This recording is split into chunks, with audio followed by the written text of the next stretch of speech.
All right, it looks like it says live, so I think I'm ready to go. Let me minimize that. All right.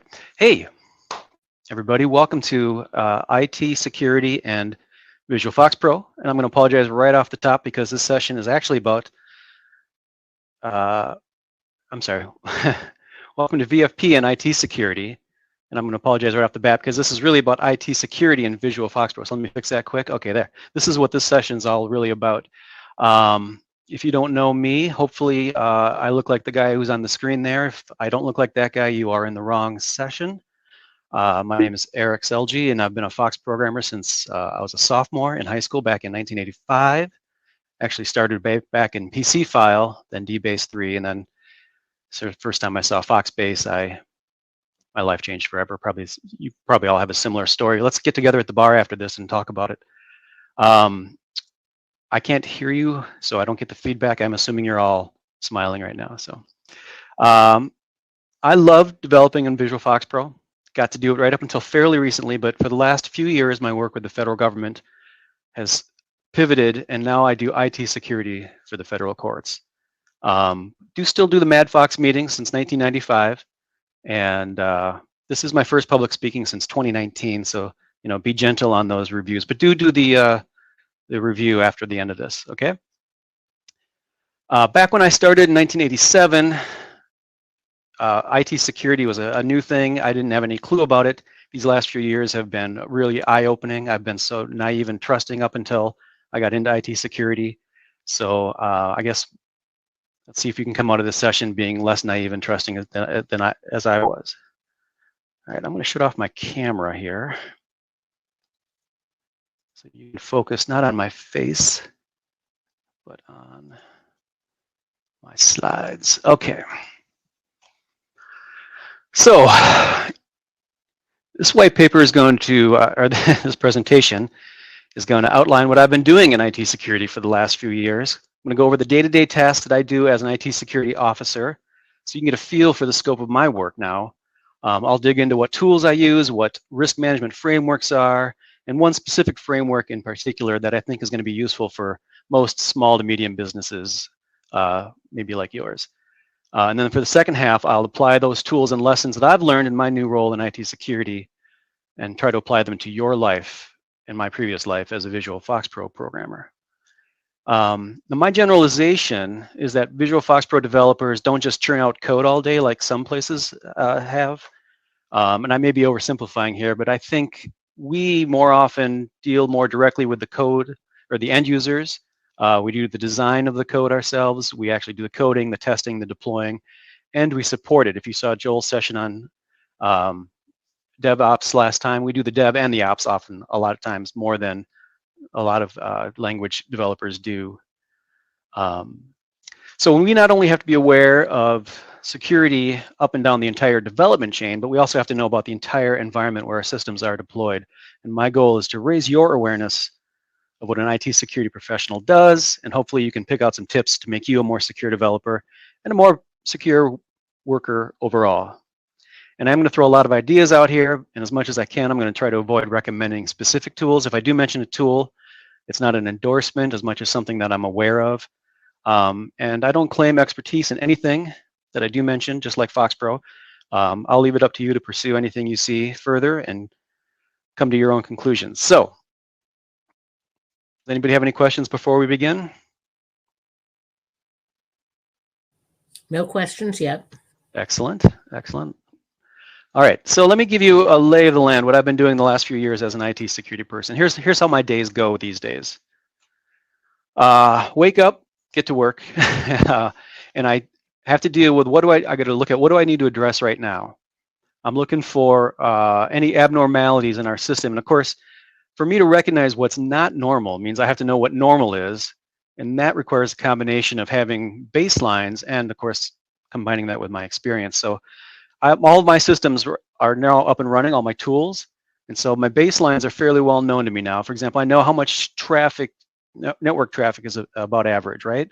And if I see a report that says my network traffic is high, then I know that that's outside the baseline. I know how many users are in my Active Directory, and if I see more than there should be, that's a flag, right? and I know how much disk usage growth we have each day. So those are my baselines that I'm aware of, and those are the kinds of things that I look for the abnormalities of.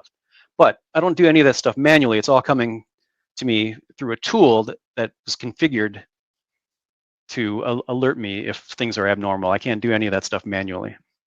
And I'm going to mention a couple of tools here that you got to have, so take notes. Otherwise, you're going to be flying blind. The one tool I use, this is my most important tool in my toolbox, is a device that is set up to collect all of the logs that all of my devices send to me. They can take those logs and then send me reports and alerts to let me know when something's up. So this is how I know when something's abnormal normally. Each day I read these reports to tell me if, like for example, if some account tried to log in unsuccessfully too many times, or which Active Directory accounts or groups are modified, or any other abnormal system events that were seen. Also, if any new devices are on my network, what are they? Should it be here? I have reports that tell me which websites were blocked by our proxy server, or if I see a lot of traffic going in and out of a server that's known to be malicious, this tool will tell me, hey, that's not right. I have a report that tells me every command that was done on one of our firewalls or routers or switches. I want to know if somebody's logging into any of my network devices, right? I would never be able to do this without this kind of tool telling me. Another report tells me if, for example, anybody has elevated their rights from regular user administrative rights, regular user rights to administrator rights. And it's not that I care if an IT administrator did this, but if there was a normal user account that elevated their rights, that's a huge red flag that something's up in my system. And these kind of tools can tell me that kind of thing.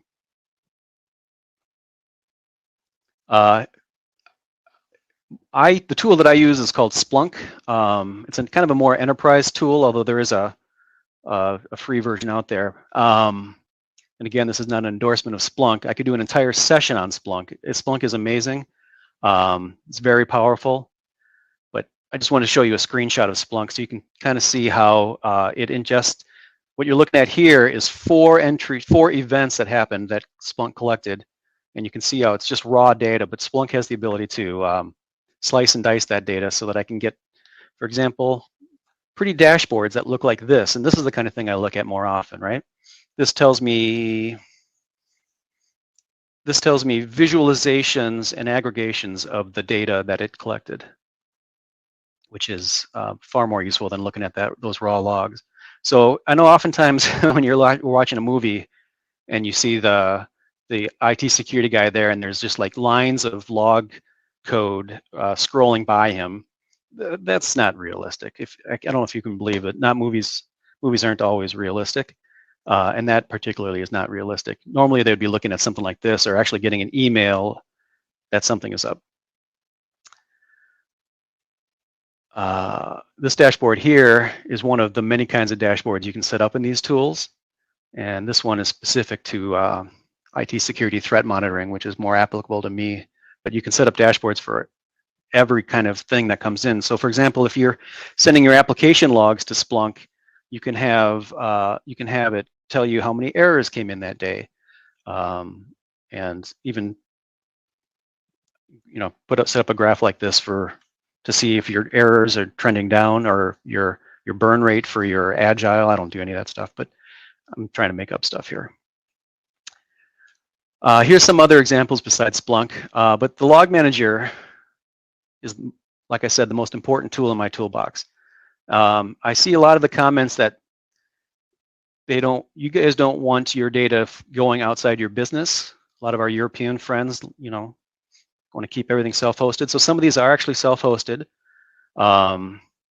and some of them are actually free and open source as well. So Splunk does have a free version, but the gold standard in open source logging is what's called the ELK stack, ELK, and that uses Elastic as an example that uses that. If you don't mind not being self-hosted, that logs.io looks very cool. It's actually hosted in AWS, but it's a ELK stack that's hosted in Amazon Web Services. And there is a free trial of that in a community edition as well that has, if you have low usage, you might be able to get by without paying too much. All of these are priced mostly on how much logs you're sending to them and how long you want to retain those logs for. Some combination of those two things. And they're not terribly expensive, but it would be tedious, if not impossible, to discover a lot of the stuff that I need to discover without one of these tools. All right. My second tool, the next thing I do every day is I look at our vulnerability scanning dashboard to see if any of the software running on my network is known to have been exploited. The way this software works is that there's a public database of known vulnerabilities, and this software has plugins to test whether any of my devices are susceptible to the exploit. Each exploit gets what's called a CVE number, which is its kind of like its primary key, and a couple of scores based on how widespread the exploit is and how much damage it could do if it was exploited in your environment. So, for example, if there's an exploit out there that allows someone to take complete control of everything on my network just by coming near my network with a bag full of unobtainium, initially it sounds bad, right? But if you know that unobtainium isn't impossible to get, you realize that that's actually not terribly bad. At the other end of the scale is, say, a virus that's super easy to get, super easy to catch, and its payload is that it randomly ejects an extra sheet of paper at the end of each print job. Well, it sounds bad because it's super easy to get, but the actual payload isn't that bad, so it's probably not something I have to terribly worry about.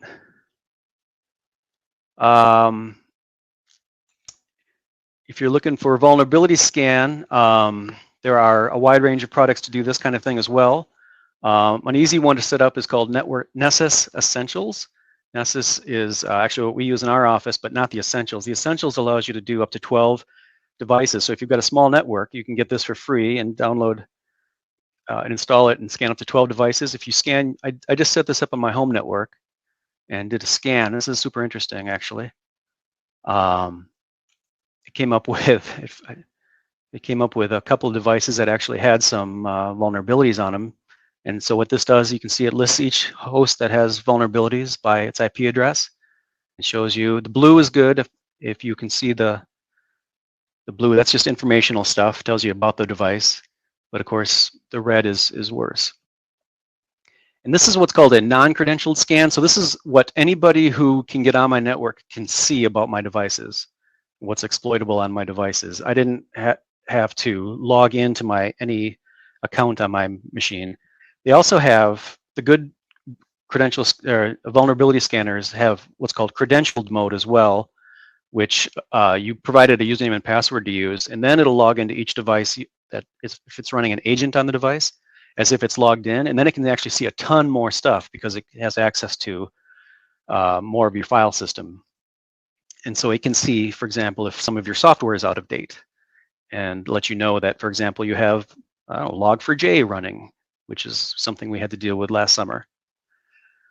But this Nessus Essentials is running a non-credential scan. So this is what anybody who can hack into my system could just see. If I drill down into, say, that first one there, it looks like it's got some red on it.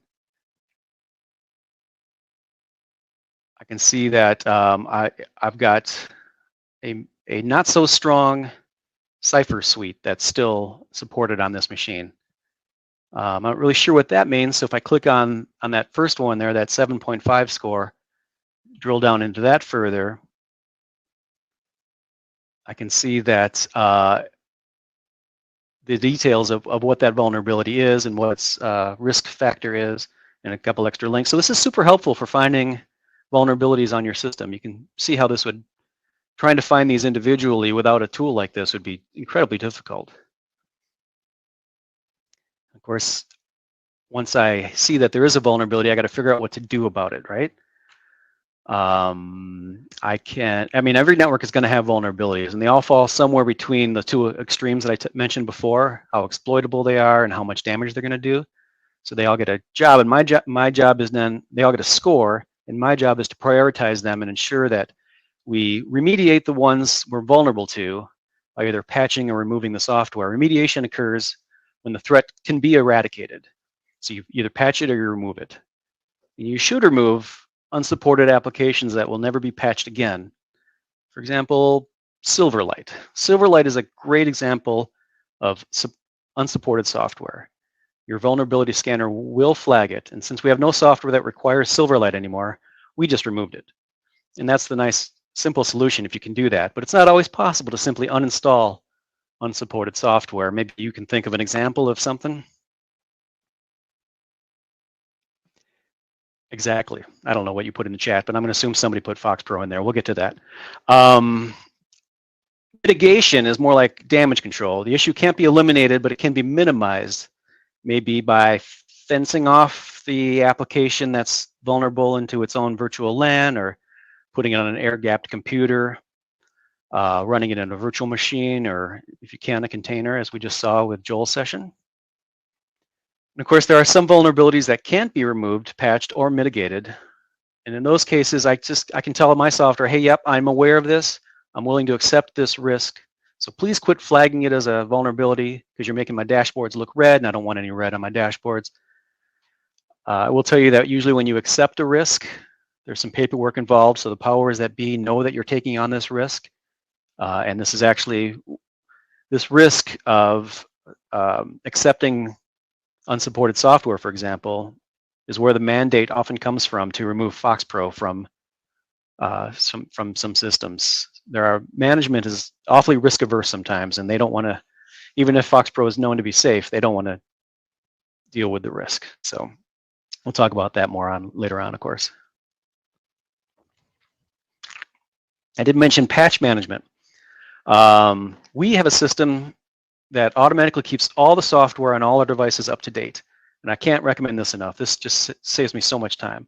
Not just Windows, but all the software like Adobe and Office and all the browsers. And most of these things do have auto updates themselves, but that doesn't work as well as if you push these updates down from a system. There's a couple of systems mentioned on the screen there. So oftentimes when I get vulnerabilities on my vulnerability scanner, I don't even worry about it, because I know that there's going to be a patch coming down the pike within the next couple of days. As soon as it can, that will patch that software. Now, if you can, some places, put their patches through a test phase before deploying them, and that's great if you've got those resources, but not everyone does.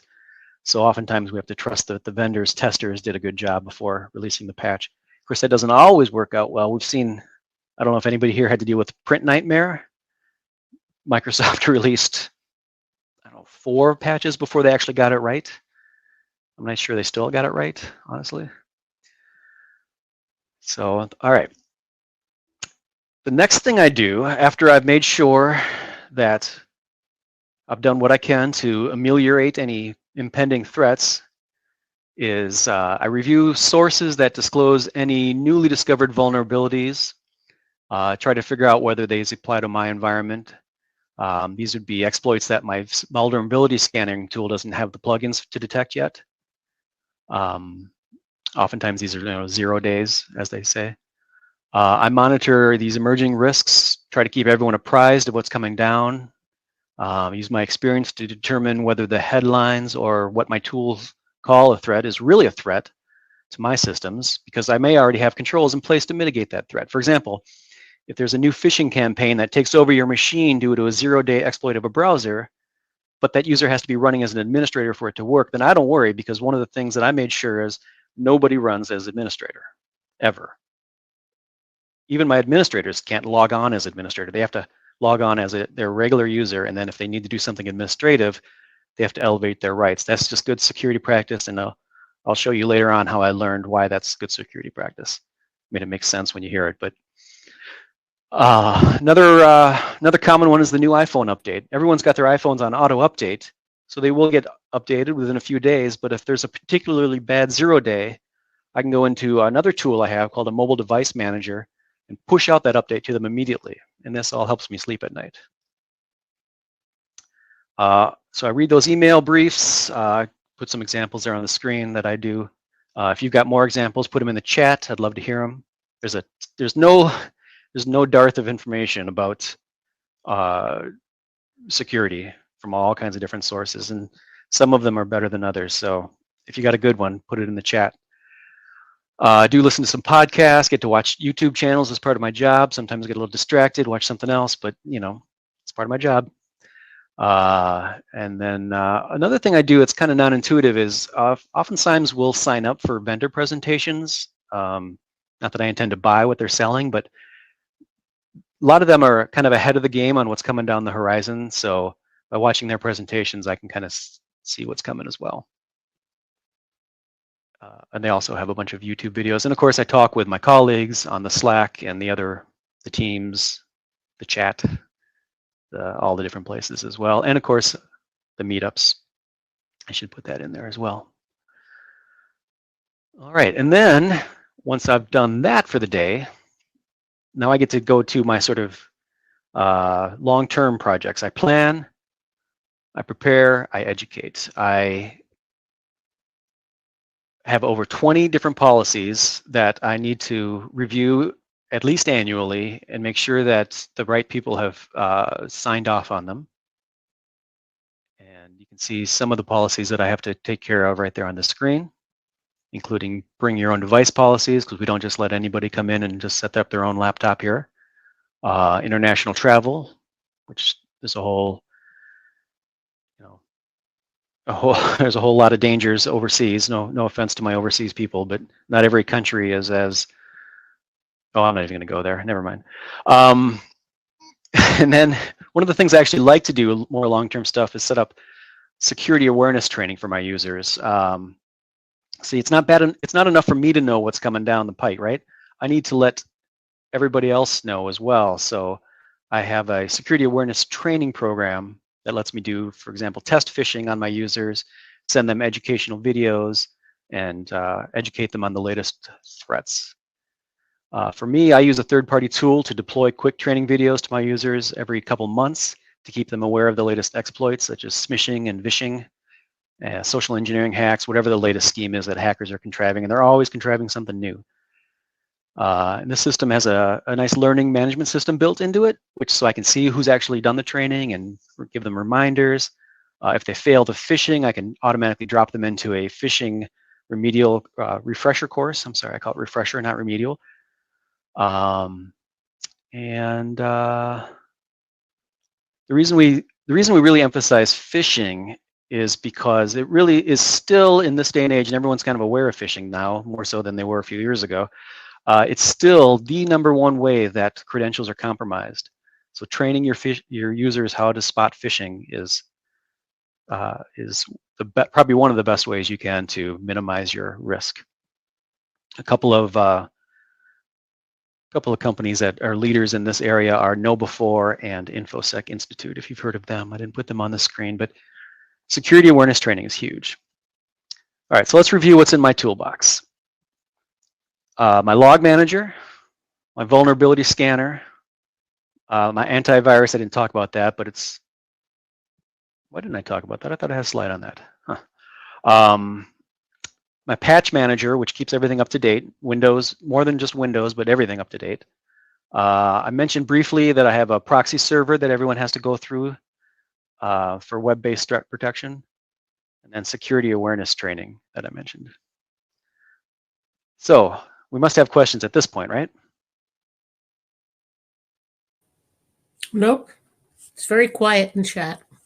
You're scaring people, I think. Well, I am actually trying to scare people because this is scary stuff, and I've gotten so disheartened, discouraged myself once I've gotten into IT security. I used to be before I started doing this, I was young. I had no gray. Now look at this. Oh, you can't see I'm off camera, but I'm just gray everywhere now.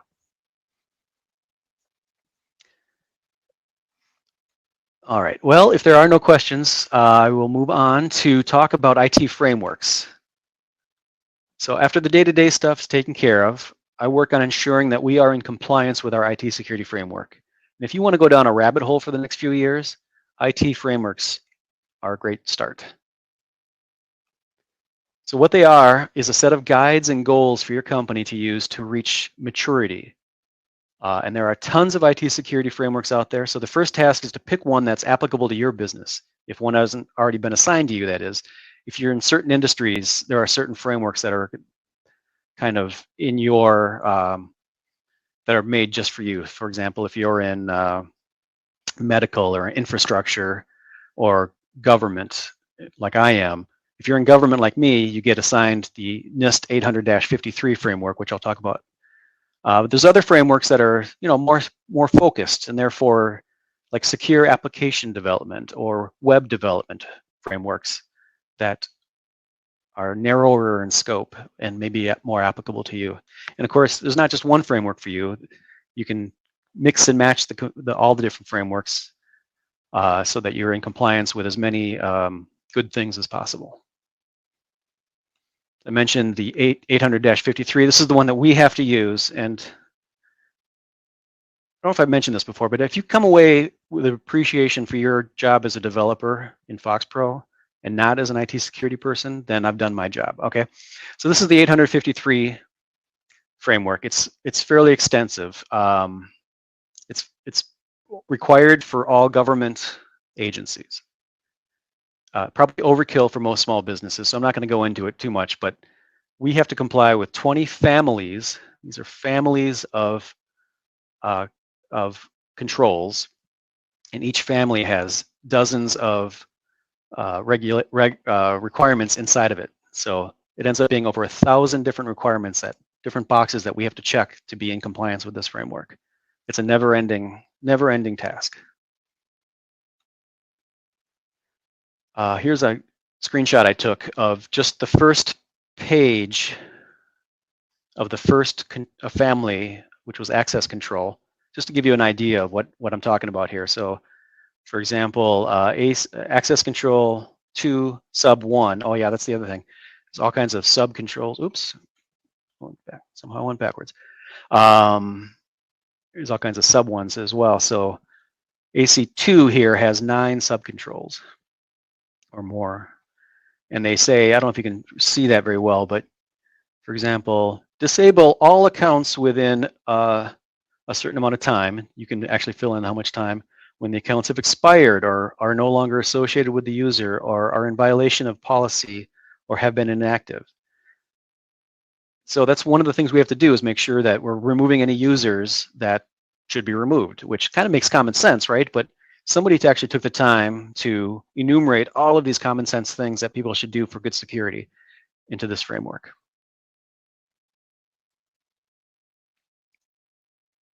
And if this sounds less appealing than writing code, you are correct. By the way, NIST, I mentioned NIST, NIST 853, stands for the National Institute of Standards and Technology. And that's the same outfit that does things like determining what the actual time is or how much an ounce weighs.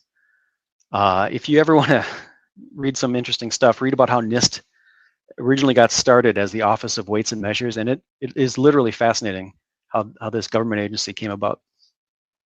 Again, maybe it's another session I can do next time, but beyond the scope right now. But they're also involved with these kinds of things as well. All right, so I mentioned the 853. They also have a smaller cybersecurity framework that has only 5 core functions rather than the 20. And that's probably more appropriate for smaller businesses. The one that I am going to focus on today a little bit closer is the CIS controls. CIS is the Center for Internet Security, which hasn't been around nearly as long as NIST, but has this is a framework that I think is better for most small businesses. And I should mention, when IT security people talk about controls here, they're referring to something that is put in place to achieve a security goal. So for example, antivirus software is a control that helps prevent malware. Firewalls are a control that prevent unwanted traffic from traversing networks. In FoxPro, the valid function that we put in our user interface, or the input masks, as a way of narrowing down what kind of input we'll accept, is a control to prevent invalid data from making its way into our database. I'd never really, before I got started on this, heard this expression control used like this. So I want to make sure I make it clear that that's what I'm talking about when I say control. Okay. So the CIS controls used to be known as the SANS Top 20. Maybe you've heard of the SANS Top 20, but now it's down to 18 because they rolled a couple into each other. And if you implement these 18 controls in your environment, you're going to reduce your attack surface tremendously. This may be the most important part of the presentation. So if you've been sleeping till now, go ahead and wake up and we'll hear. And when you hear these, you're going to think, oh, that's where Eric got the idea to do that thing that he mentioned that he does every day. So the sys controls, and a lot of this is going to sound like common sense too. I'm going to just put that out there. Sys control number 1, know what's on your network. How many servers do you have? How many workstations do you have? If you don't know what's on your network, you can't recognize when there's something wrong with your network. Number 2, have software in place. I'm not going to read it to you, but do you want me to? No, I can't ask you this because you can't hear me. Number 2 might be as simple as using Windows software update services. Ideally, the service that you use can handle the entire variety of systems that you use, not just Windows. Maybe some software even patches firmware and IoT devices. Look for something that's going to do everything on your system, so you don't have to do anything manually. Number 3, data protection. This is a big one for us database developers, and I'll talk more about this later, but we need to have policies in place to classify the data, which is more than just thinking that the data is classified. So you can handle sensitive data, for example, credentials or passwords, differently than you would handle non-sensitive data.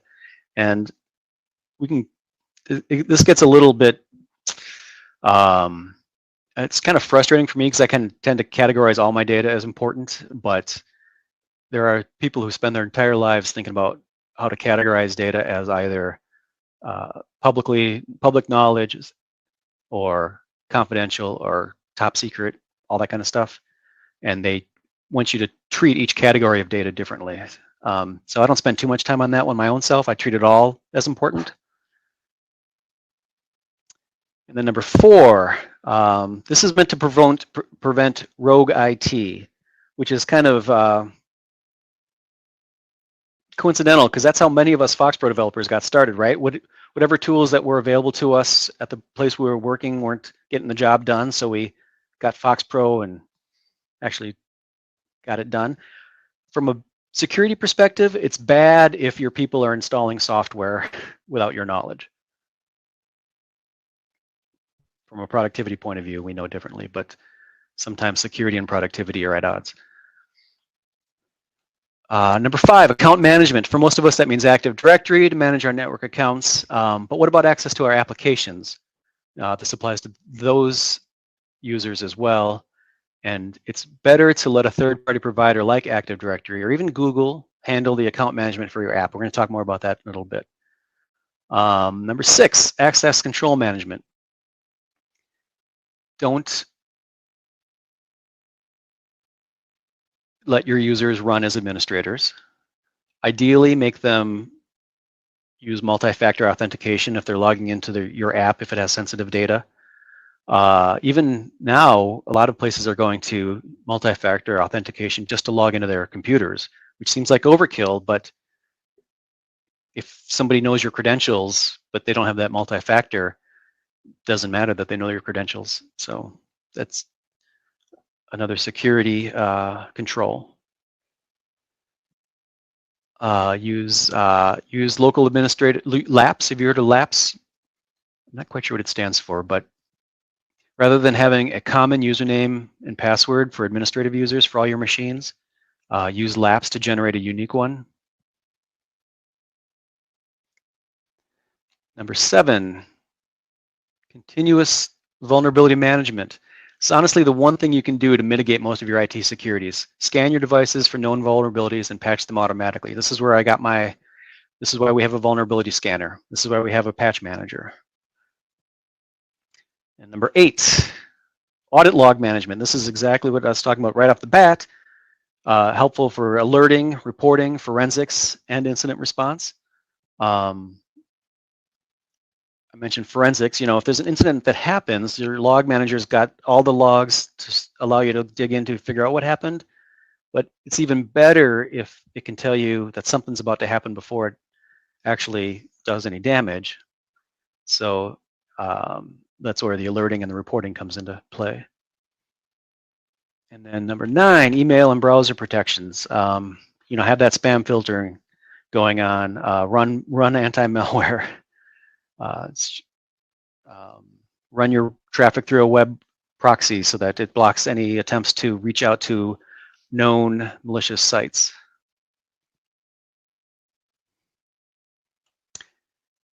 Number 10.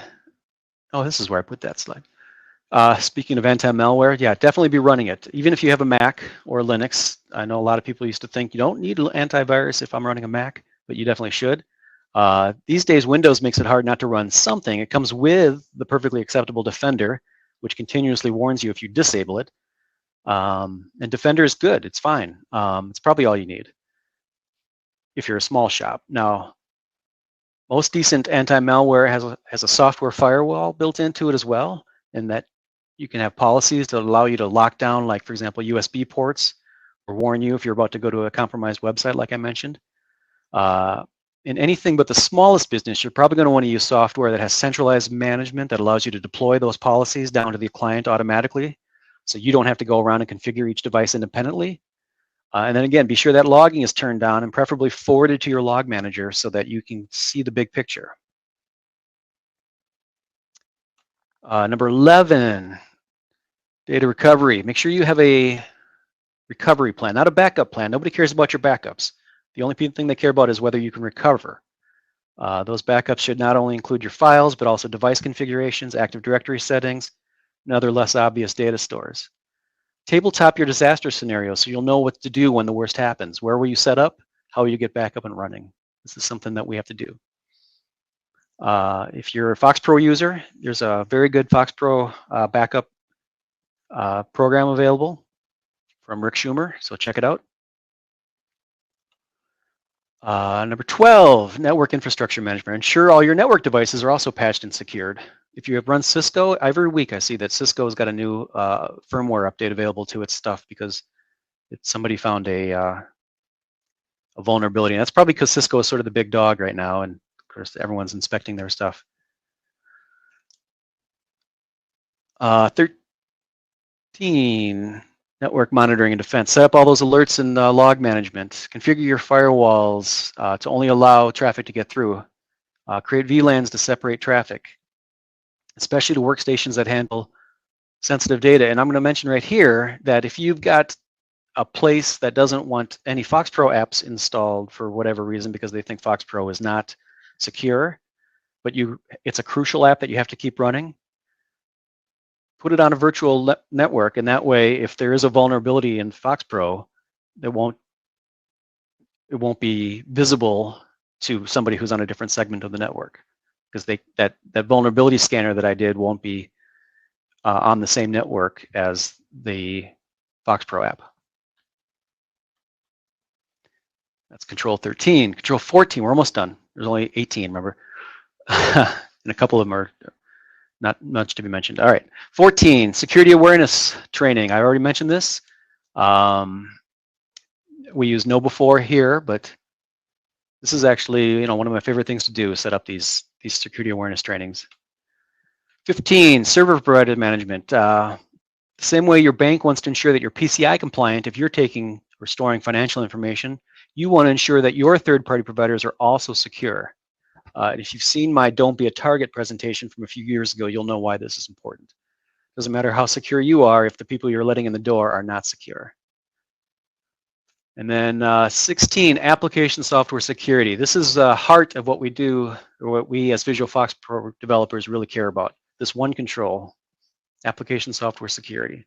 How to make sure our applications and data are as secure as possible. So almost everything we talk about after this is going to fall under this control, including establishing secure development process, using third-party controls, and code-level security checks. So 16, keep that one in mind. 17, incident response. Know how to recognize an incident and what to do.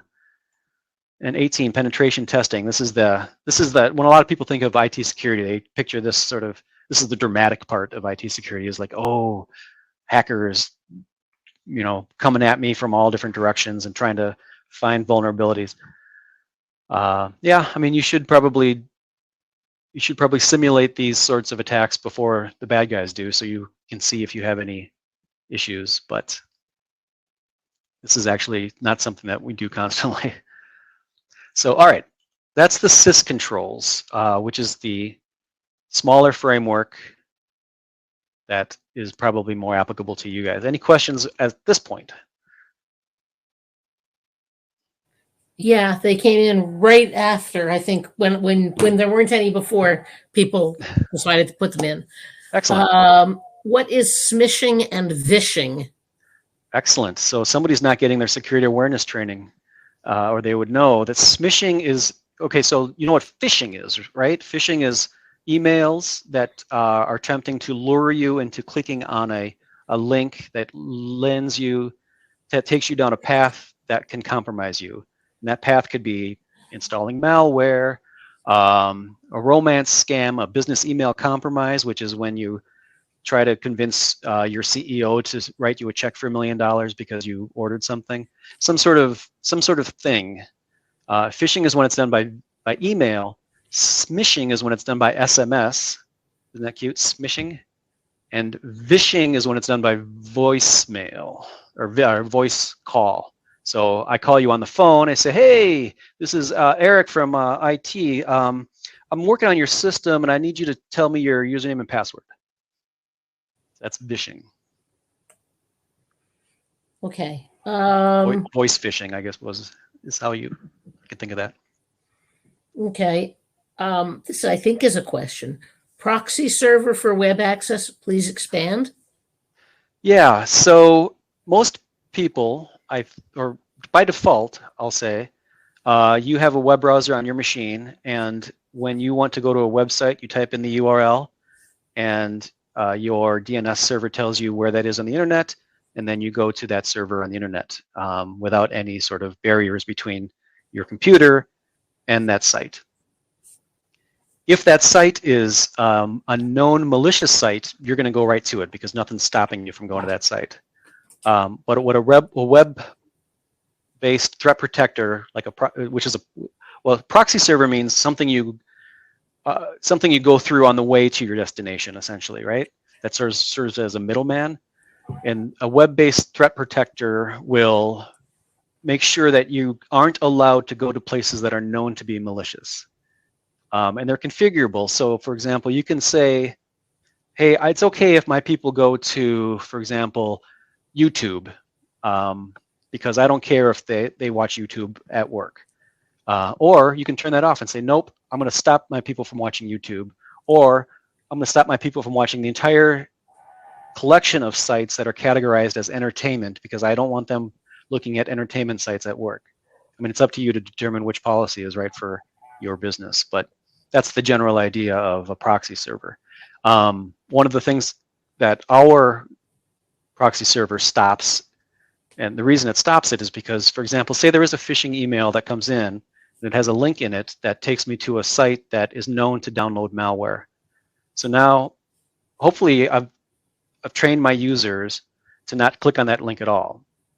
But if for whatever reason they do click on the link, that proxy server will see that that destination is a known malicious site, known to download malware, because there's databases of these things out there, and will stop them from going to that site. So it's a little extra level of protection. Okay, and one more, clearly a response to one of the packages you were talking about. It was the free ones have access to our logs or not. The Nessus so logging, you're talking about logging. Let me back up to the ones that were mentioned. Wow, I have a lot of slides. Sorry. Joel's presentation was so cool because there was a lot of interactive stuff, not a lot of slides. And I'm just the opposite.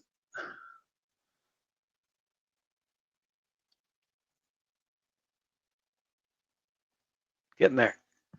Sorry about this. Okay, so I mentioned these are the log collector software. And the question was, do they have access to your logs? So Splunk can be hosted, so can be self-hosted if you've got the hardware to do that kind of thing. And mostly it's, hard drive space, because these logs can, depending on how many hosts you have sending their information to the logs, can accumulate fairly quickly. So Splunk does have a self-hosted version that is, I don't think free, but they would not then have access to your logs. Logs.io is hosted in Amazon Web Services, but it's your own stuff. Your logs are in your section, so I don't think that they would have access to your logs. And I mean, sure, all of these will tell you that they don't have access to your logs, but unless it's self-hosted, I don't know if there's any real way to confirm that. Okay, and that's all we have right now. If you Google, if you Google log observer software or SIEM examples, SIEM, self-hosted, like I say, that there's a lot of these kinds of softwares out there, and I'm not aware of all of them. So these are only a few that I know about. Okay, if we have no more questions, let me find out where I was. Oh, this is cool. Sorry. We're right there. And I love the questions. So yeah, keep writing them down, and I'm happy to. I can talk about some of this stuff all day. All right, so you didn't come here to learn about IT security necessarily alone. You want to know, how does this affect my life as a Visual FoxPro developer? So now that you've seen those 18 sys controls and you're cybersecurity experts, let's take a look at how this affects you. So I want to break this down into 3 different contexts. There's the vulnerabilities that you might have just by having FoxPro installed on your development system. I mean, after all, it hasn't been supported since, what, 2007? And then there's what risks am I introducing by in my application itself? And lastly, when I deploy my application, what risks are there at that point? So you see 3 different sections for those 3 different contexts of IT security.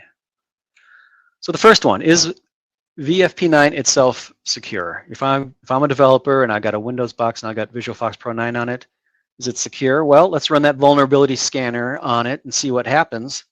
And we will get this. CVE 92700. You remember CVE means I'm sorry, this is not CVE 92700. This is the plugin ID that detected that FoxPro was on this system. 92700 says that Visual FoxPro was detected, and that's a critical vulnerability. And if you drill down into this, then you'll see this, and oh my, this looks awful. It's rated a critical vulnerability right there by that plugin. CVS score of 10 out of 10, which sounds about as bad as it gets, except we know through our experience that this is not particularly it's not malware, it's not necessarily dangerous, cannot be uninstalled. So to be compliant with our policies, those security policies that I talked about, we're gonna have to fill out an exception report and accept this risk, and have the boss sign off on it saying you're aware you're running unsupported software, but there's no risk here. Or is there? Well, here's the thing. FoxPro 8 and 9, probably even before that, shipped with some ActiveX controls. And those actually did have some security vulnerabilities that could allow remote code execution, which means somebody else can take control of your machine. And that's bad. That's bad. Fortunately, these insecurities were found in products that were still supported, and they've all been patched. And if you haven't yet, make sure that you find and install those security updates. If you update your FoxPro to Service Pack 2, you should be good. But if you shipped out any code that includes any of these unpatched ActiveX controls, make sure that you send your customers an updated copy as well. Because you can't assume that the code that you shipped with these ActiveX controls got auto-updated by their systems, right? It would be irresponsible for you to ship out unsupported ActiveX controls. Another control that had security issues but has been updated is the original MSXML control that shipped with FoxPro. So be sure you either update that or remove it if you don't need it. If you love the task pane, you can't remove it. But if you still use the if you don't use the task pane, you might be able to get away with removing it. But there is updates for that one as well. All right, so the ActiveX controls are vulnerable. Anything else? Well, there's a website out there, cve.org. And if you go to cve.org and type in anything, you can find stuff. So if you don't have your vulnerability scanner set up like I had, you can manually find these vulnerabilities. This is MITRE's. MITRE is a consulting firm, MITRE, that's big into IT security and consulting, and they have a website set up that you can manually search. So if you search for FoxPro, what you're going to see is the screen right here. And go ahead and do that on your own screens if you want to see it a little bit better. You'll see a lot of those ActiveX controls that I mentioned are on there. And FoxPro 6 is on there a lot as well. So if you're still running FoxPro 6, you should definitely upgrade because there are a lot of issues with that in more than just one way. So not too bad overall. 13 CVE records match FoxPro. None of them have to do with the FoxPro development environment at all. Only the ActiveX controls. I should say the FoxPro development environment past version 6. So that's pretty good. But what about other third-party controls that you might have on your development environment? And when I say third-party controls, one name really comes to mind, and that is Thor. Is Thor vulnerable to anything? Well, here's an example of something you're not going to find probably in the CVE vulnerability database, although if somebody wants to put Thor in there right now, I guess I didn't check it. Let me know. Oh, actually, a funny story. When Jim was first creating his tool that he ended up calling Thor, he was going to call it Zeus. And right about when he was about to release it, there was a virus that came out that was also called Zeus. And I'm sure if you Googled or if you put Zeus in the cve.org website, you would find some results for that. So I'm glad he didn't call it Zeus. But Thor is probably not going to be in the CVE database, so you're going to have to detect it yourself. So fortunately for us, Thor is open source, as are all the tools that are in Thor. So we've got a lot of eyes hypothetically looking at the source code and would probably let us know if something was insecure. Also, if we had those network boundary controls installed, remember the CIS controls, one of them was control your network boundaries. We could see if there's any traffic going out the door that looks odd. It's realistically possible that someone could try to slip a Thor tool in there that exfiltrates data.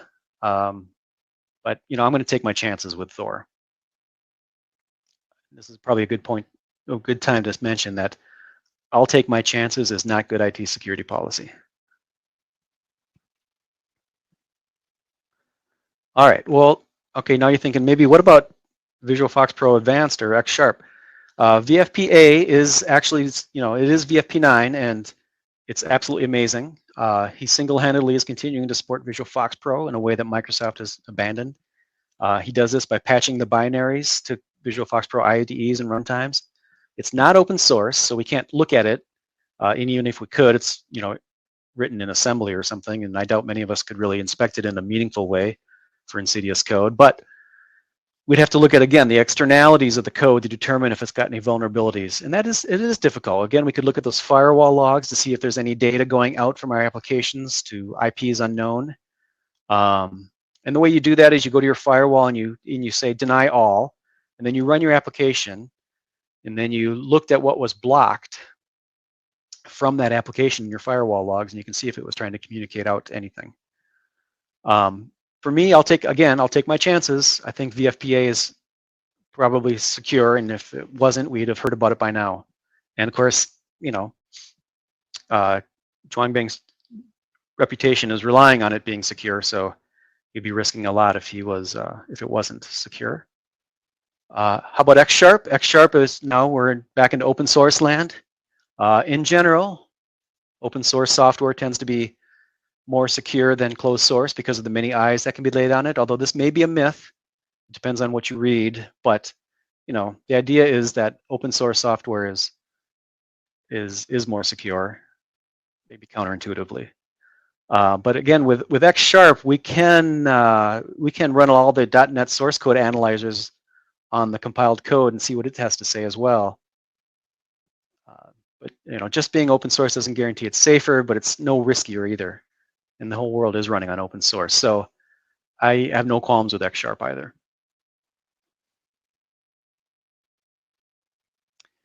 All right.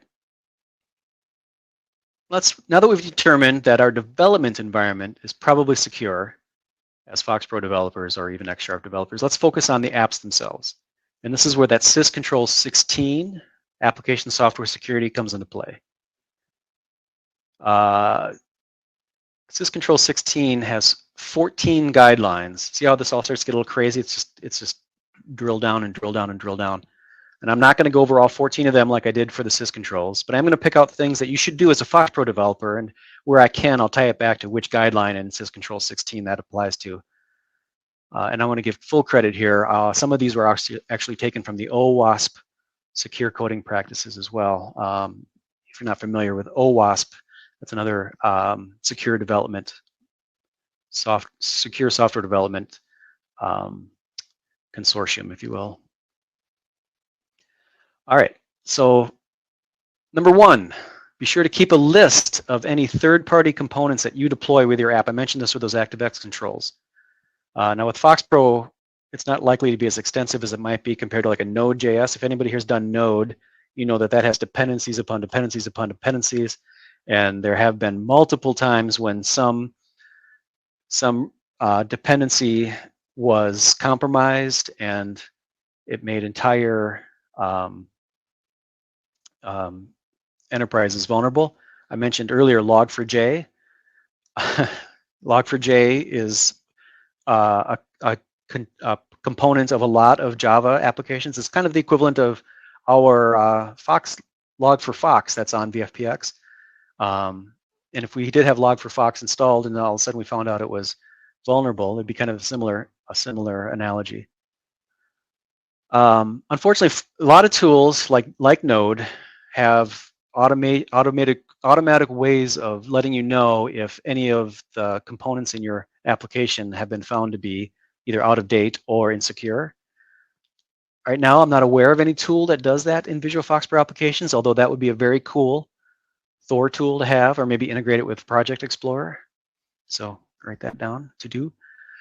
But here I'm referring to those ActiveX controls that I mentioned earlier, and even venerable third-party ActiveX controls like DBI controls. I mean, it is a commercial product. It's probably awesome, but keep your eyes on their updates too to make sure that they didn't find something in their controls that you distributed with your apps. And also any FLLs, any other classes or UI controls that you may have used from someplace else. And here's an example. Internet Explorer. Internet Explorer support was dropped from Windows in June of 2022, a couple months ago. So if our ActiveX or if our application used WebView, that's the ActiveX control that's built into Windows, that it would no longer be supported because it's based on Internet Explorer. It doesn't mean it would stop working, but it's not going to get updated anymore. So if there's a future vulnerability found in Internet Explorer that hasn't been patched as of June of 2022, our apps are going to be possibly vulnerable to that. So if you have this manifest kept of all the third-party controls in your app, you would know that and be on top of that.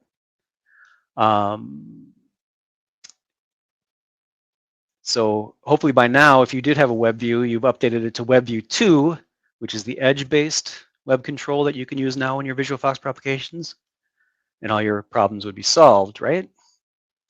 Well, no, actually, WebView 2, it turns out, also had vulnerabilities in them. Not as bad, pretty hard to exploit, but again, not unvulnerable. And that did also get patched automatically because it's still supported. But if you didn't have your bill of materials, how would you know?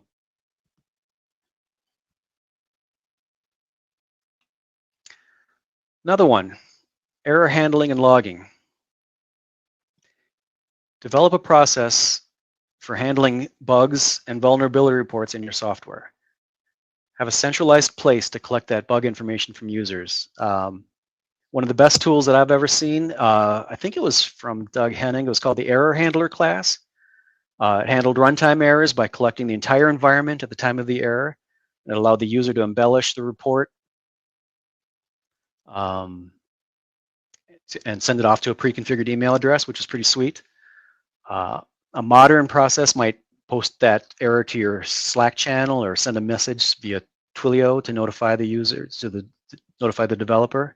Whatever it is, define that process and scrub any sensitive information out of that report before you send it off over the wire, of course.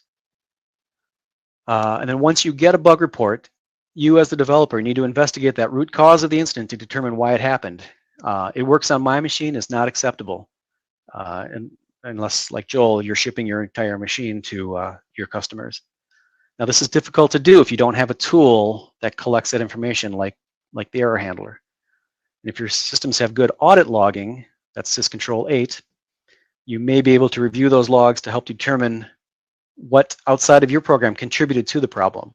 So it's, like I say, it's one thing if your app is sending its logs, but if nothing else is sending its logs, you're sort of working in a vacuum. But if you can see the big picture because you're sending your sysmon logs from Windows also to your log machine, to your logging device, now you can see your apps logs, your Windows logs, and everything else that's going on, and you can say, aha, this is what caused my app to fail. Maybe I ran out of disk space, although I guess you could probably figure that one out in FoxPro. Maybe I ran out of, my memory got below a certain point. Maybe this app kicked in that took control of this thread, I don't know. But you'd be flying blind without having these logs. And of course, you want to document everything. This is going to be in your incident response policies. You're going to have to document everything that you did so that next time it happens, you can say, okay, I've seen this before, and this is how you fix it.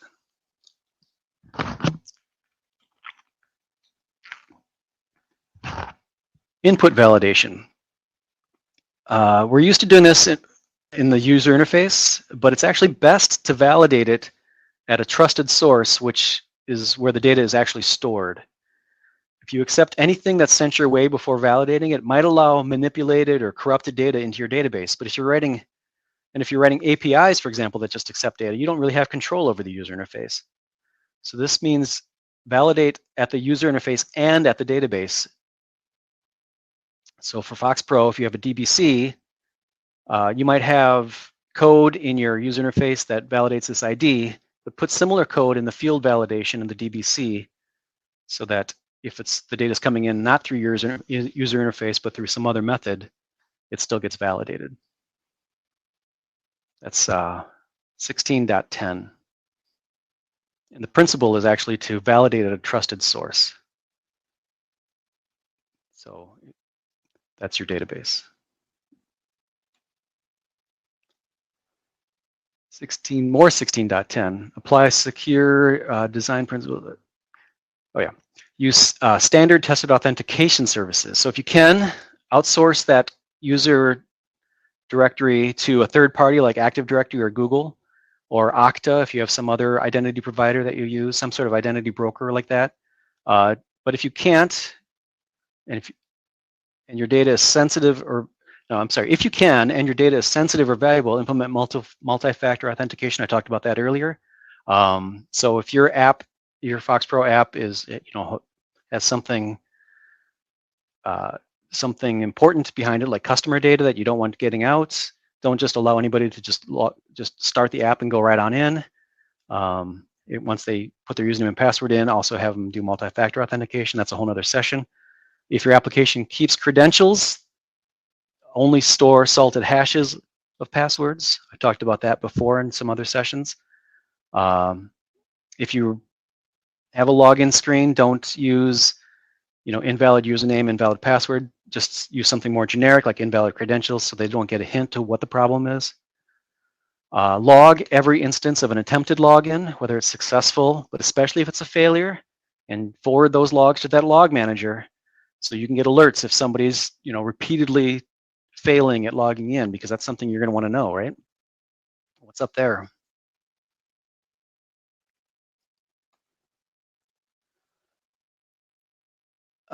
Don't allow unauthenticated users to open your database. And this is tricky for FoxPro because in FoxPro, right, we have our Windows applications, and if somebody's going to use our application, they need to have rights to the folder that that data is on.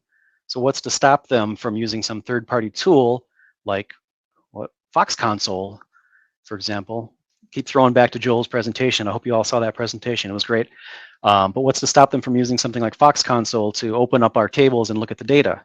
Well, if you're using a DBC, you can do something like this, where you have code in the before open table event that validates that that person who's trying to open the table actually is valid to do that. So I don't know, it might look like something like this.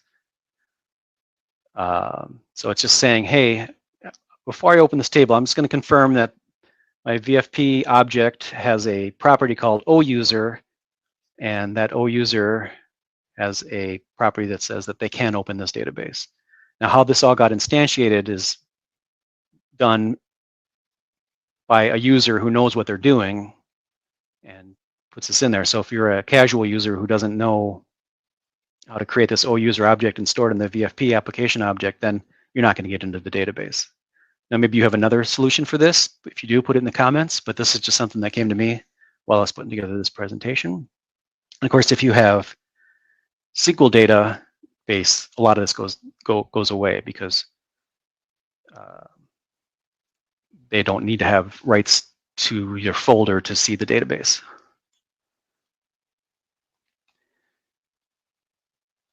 Oh, hold on, I missed a whole section there. No, I pretty much got it.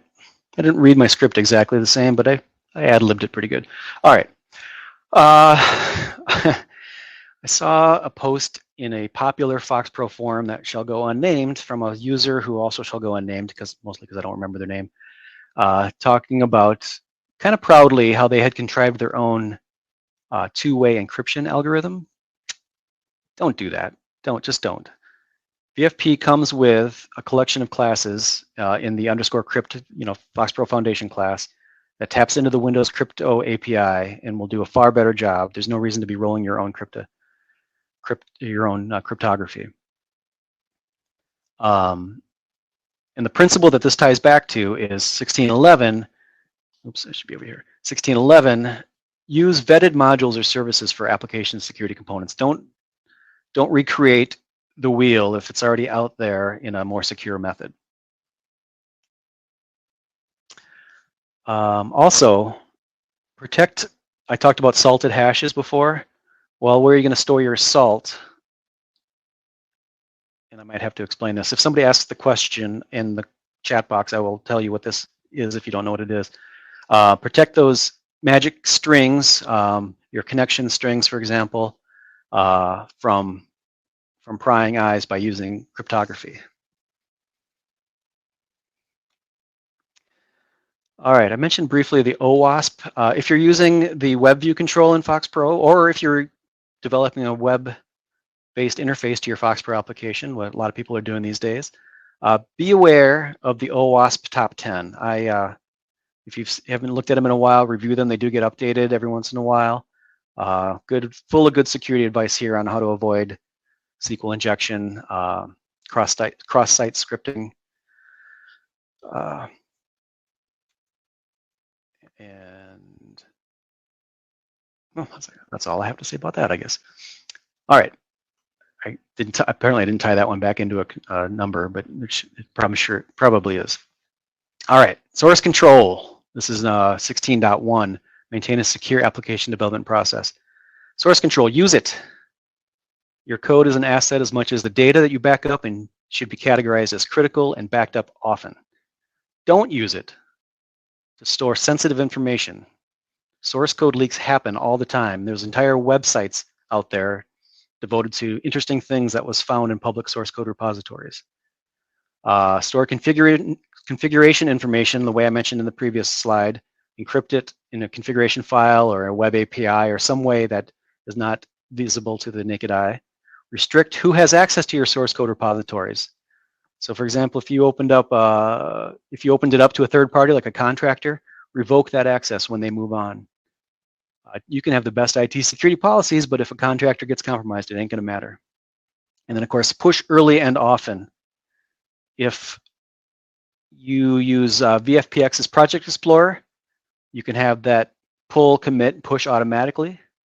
And there are other tools in VFPX that do this as well without using Project Explorer, but just do yourself a favor and use Project Explorer. It's a great, great project.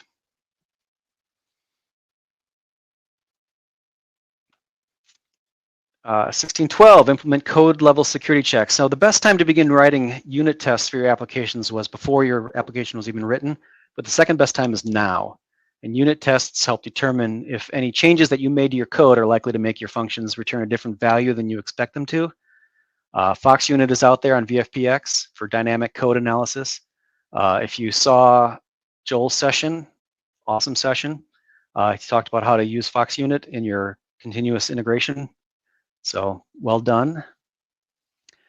And while not a security tool, the code coverage analyzer that comes with FoxPro can tell you if you're shipping a lot of unused code. It's not automated, however, not that I'm aware of.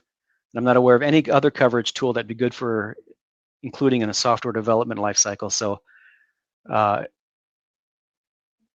not sure it really belongs here, but Code Coverage Analyzer is a good tool. Visual FoxPro doesn't come with a good tool for doing good static code analysis to find security flaws as part of its IDE, but there is a project on VFPX called Code Analysis, that can find code smells and weaknesses. It's not focused on security, but it is extensible. So well-written additions could be submitted to that project to find flaws that a regular static code analyzer might, such as code that could lead to SQL injection, unchecked parameter typings, even cross-site scripting. So if you were looking for an open source project to work on, I would take a look at Code Analysis. What is it called? Something like that. It's on VFPX, find it. And then if you have the resources, you can use a third party to test your code, make sure everything's working as expected. This is user acceptance testing. But also, let's see, have them put nonsense values into fields, have them do unexpected things, close windows, other random craziness. It's good data protection policy. That's syscontrol 3, by the way. Says we never test on live data, of course. It may make common sense, but yeah, don't have your humans testing on live data. I'm kind of guilty of that myself, but nobody's perfect.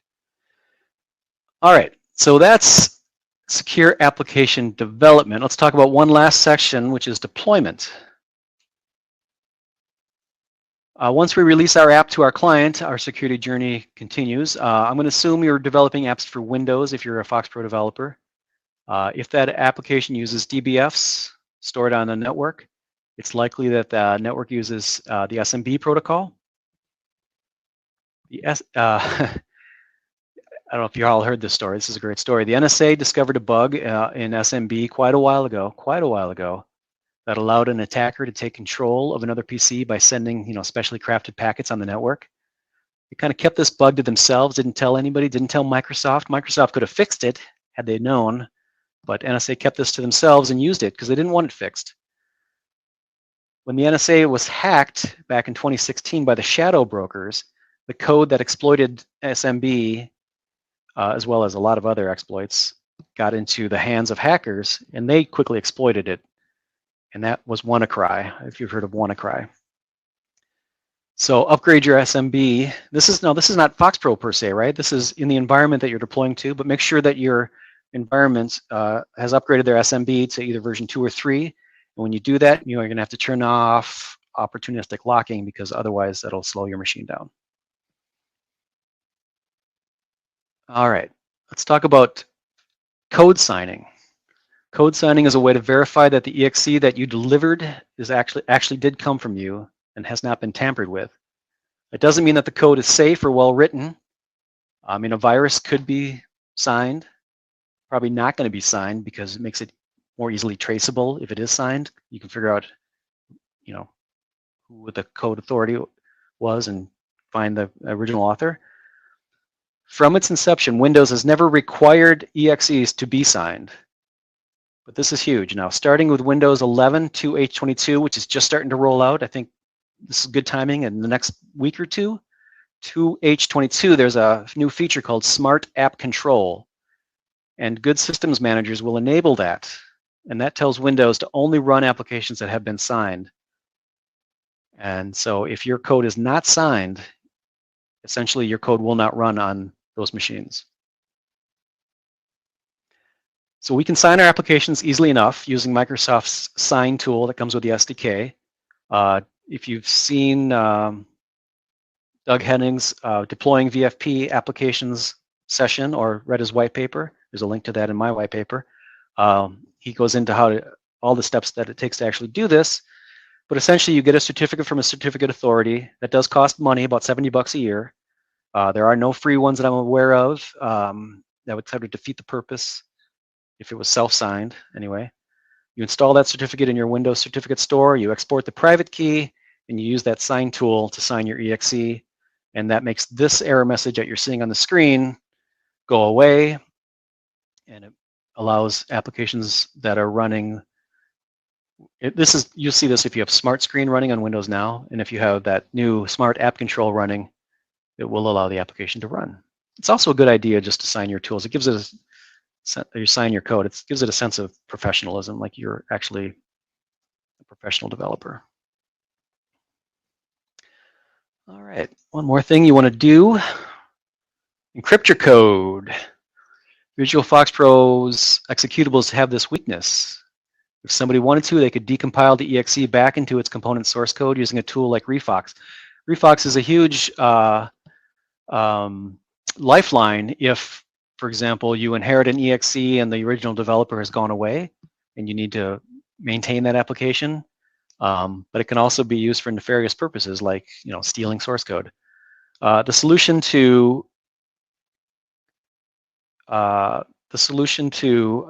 Refox is another tool called Refox. You can actually use Refox to encrypt your code in a way that cannot be decompiled even by Refox. So Refox decompiles, but it also compiles in an encrypted way. And next Wednesday, John Ryan is going to do an awesome session on securing VFP applications against a world of hackers. And that'll have more information about securing your source code with information about Mr. Chen's C++ compiler for Visual FoxPro, which is something you definitely want to see if you haven't seen it yet. That'll protect and increase the performance of your FoxPro code.